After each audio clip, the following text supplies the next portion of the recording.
My competitiveness, man. I just like to compete in the box. Whoever's up there, I'm just gonna try to put the ball in play. Like I said, I'm gonna hit a lot of homers, but I'm gonna do my best to get on base for the guys that can. And just being competitive, trusting my process, trusting my approach, and just I don't know, just doing me, I guess.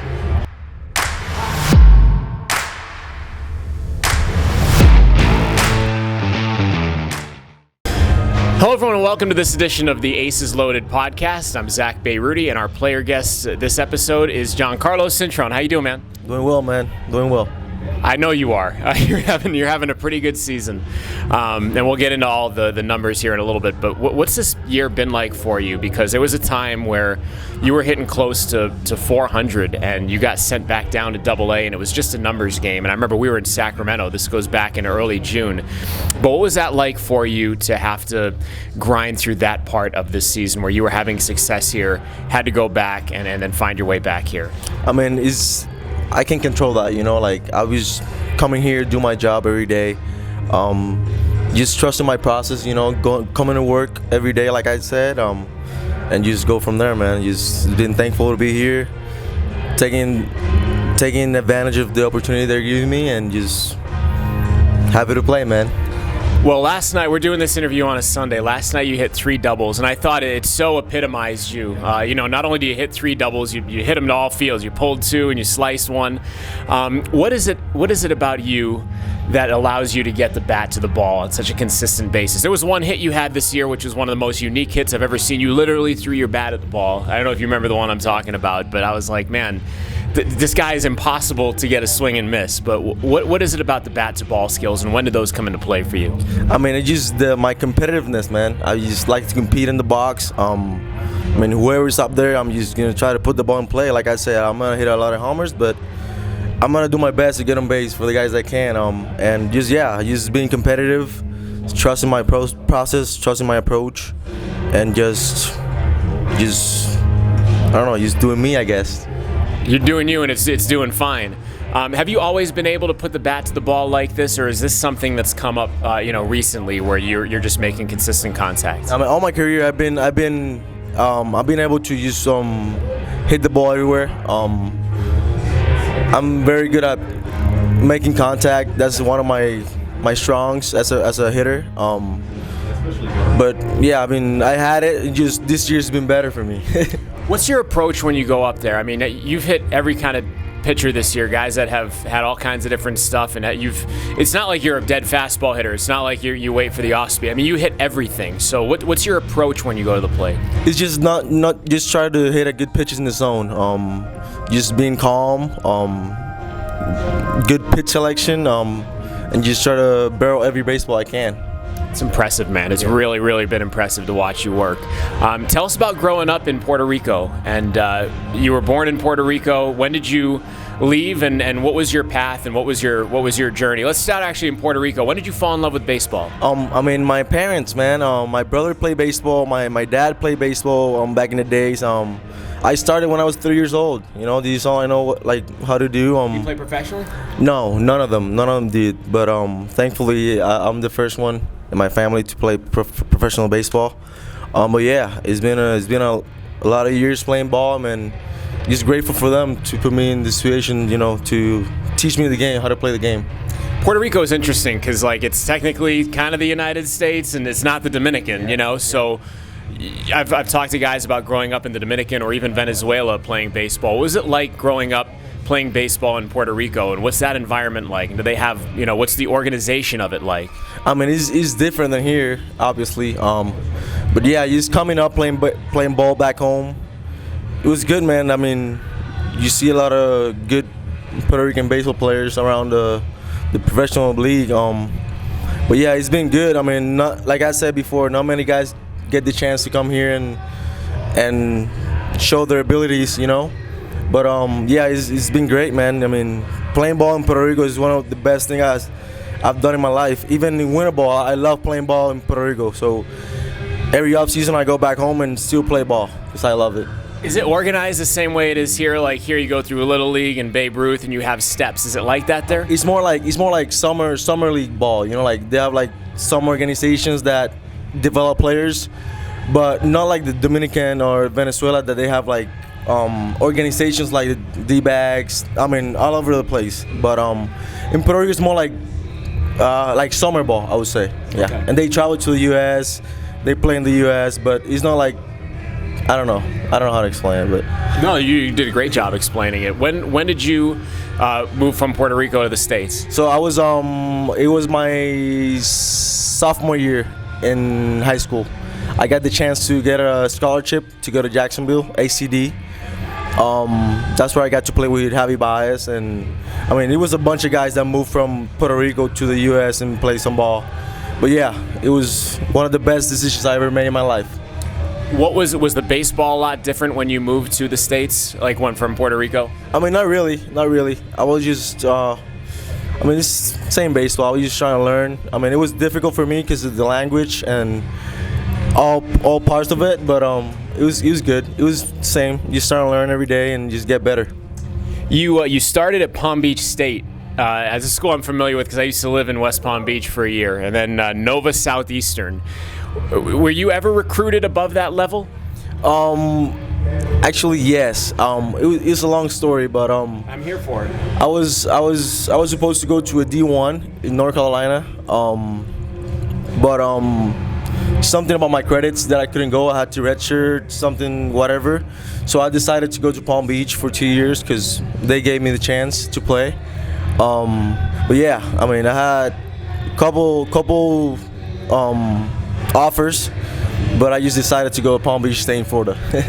What you were drafted in the 24th round in 2017. Did you expect to be drafted? I mean, so I did pretty well my first 3 years in college, and my last year I was like, man, I'm just gonna just get my degree, I love baseball, but there's more than baseball in life, you know what I mean? And that was my best year in baseball, so I didn't expect the call, but I'm thankful that they called me. So your last year in college was your best year? Yes, no doubt. And do you think it's because you kind of took away the worry of being drafted and all that? Yeah, no doubt. Yeah, I was just doing my thing, just going to school, just doing what I was supposed to do, and I was the best year of my career in college. We're here with Jancarlos Cintron on the Aces Loaded podcast. What was it like to first get introduced to the Diamondbacks organization? It's the organization you've been with your entire career, but what was those first couple of years like? I mean, it was a grind, man. It was a grind. I mean, I was what, 22 years old, and I was going through rookie ball, extended. I mean, just playing with a lot of young guys. It wasn't easy, but I took the challenge. I took the challenge to get better every day, make them better too, and he's gotten me here, so I'm very thankful.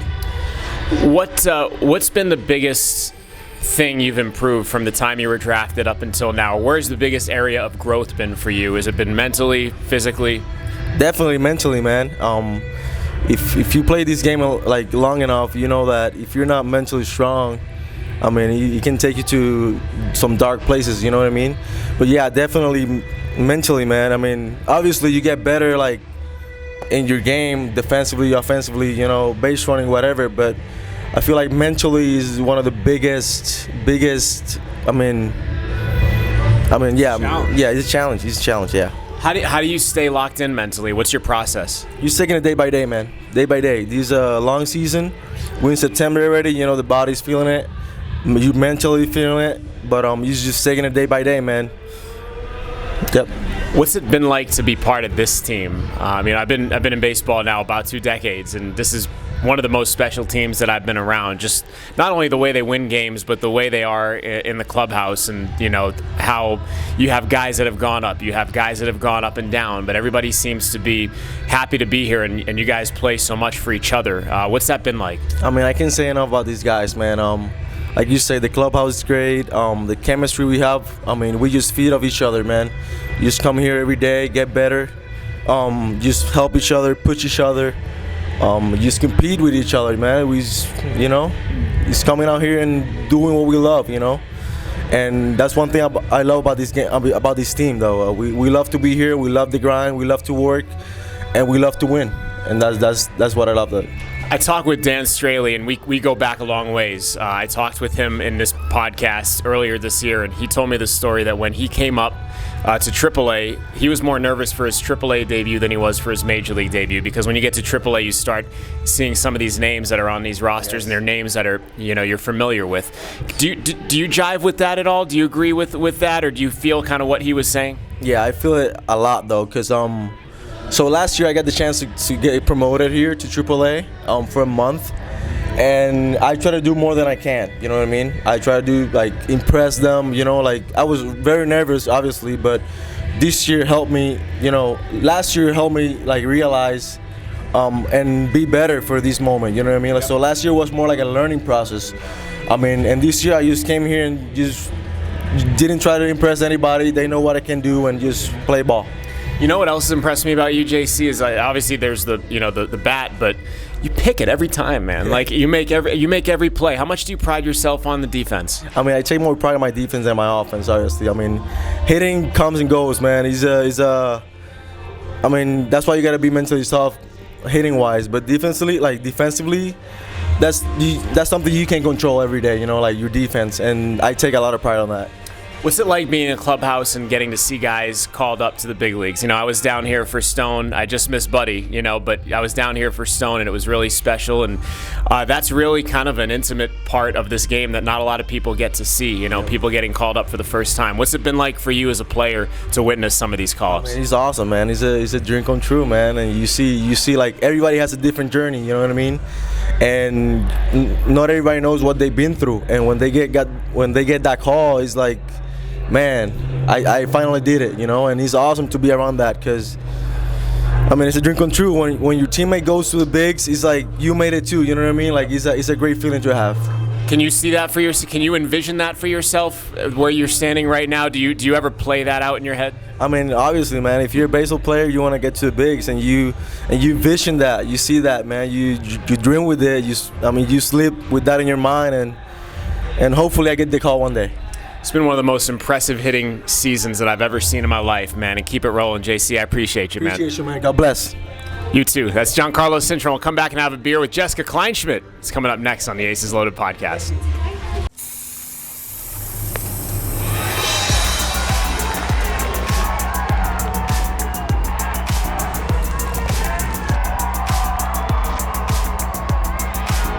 Bird struck out 23 and 20 in the third. Sliding knee stop by Dusan, nearly in front. Go down from Herrera on one bounce. Ace Ball is here. For tickets, visit RenoAces.com all summer long.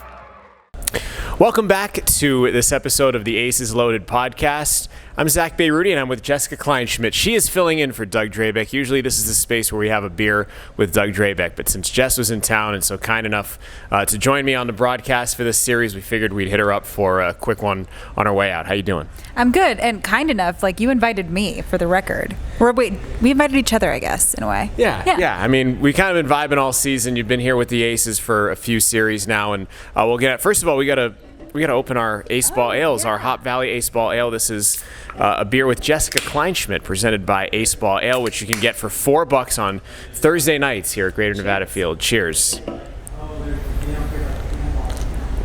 All right. We got a couple of minutes, and we're going to get your insights on a few things.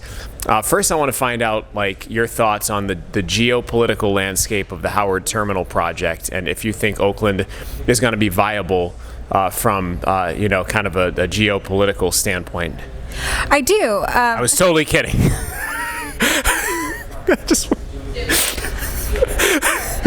I just needed to feel your angst about it. I was like, Zach, are you freaking kidding me? Yeah, no. I actually wanted to get started with your favorite flavor of chicken wing. Yes. I feel like when it comes to chicken wings, it's usually a mood vibe, and I'm glad we're in Reno now, because when it comes to Bully's chicken wings, those are my favorite, and there's a teriyaki sauce that goes unmatched. Tell me about that. Yeah, it's a mixture of teriyaki and hot sauce, and so I try to do that, or I will do half buffalo, half teriyaki. So it usually depends on that mood, but I usually want to do a mixture of something spicy with something else. Yeah. I hate to ask you this, but are you a fan of the dry rubs or the sauces? Yes, I there's not very many chicken wings that I've ever said no to, so we'll just go with that. Okay. I wanted to get started with that one, and then I want to move to you've seen this Aces club all year.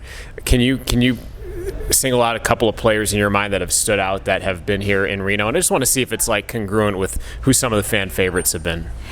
It's really hard to just differentiate or just have one specific favorite. Right off the bat, Ryan Nelson really impressed me. Just from, you had to remind me just how young he actually was. And a mature pitcher will, if he does struggle in the first couple of frames, he balances it out as time goes on. I really liked what he was able to do, and he was working quickly. And I noticed he was just a different guy from the moment I got here up until now, and now he got called up, and that was really cool to see.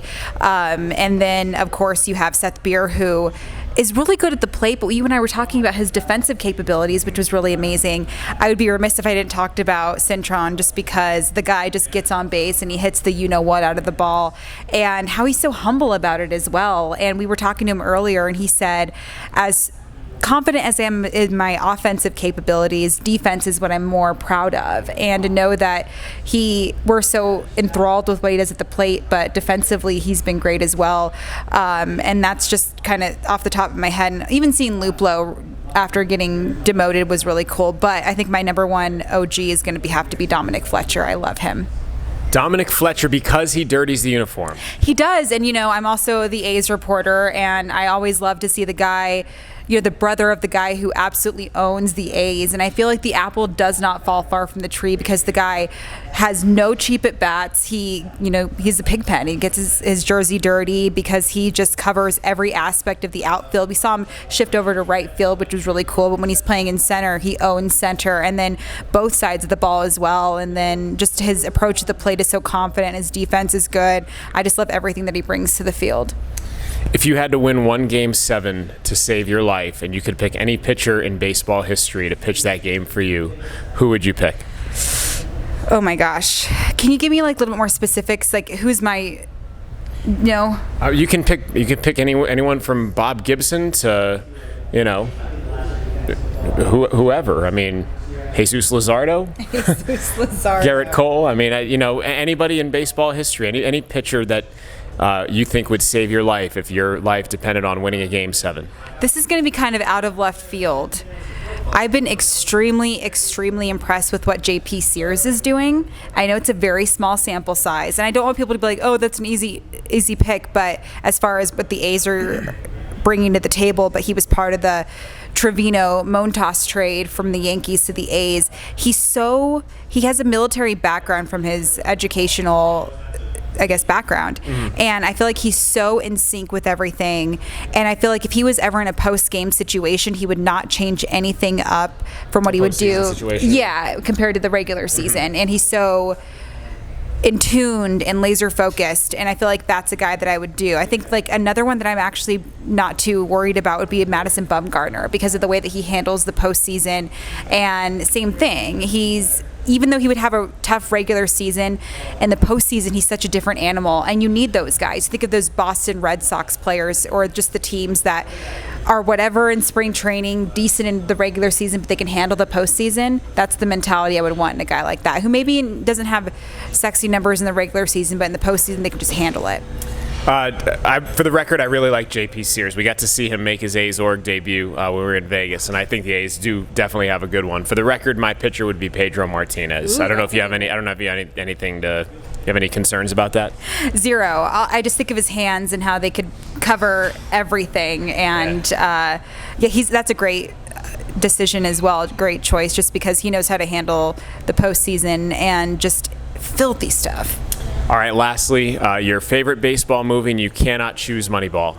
Moneyball is out. What is the best baseball movie? Or if you have a couple, you can rank them. But if you're going to choose more than one, you got to rank them. For Love of the Game.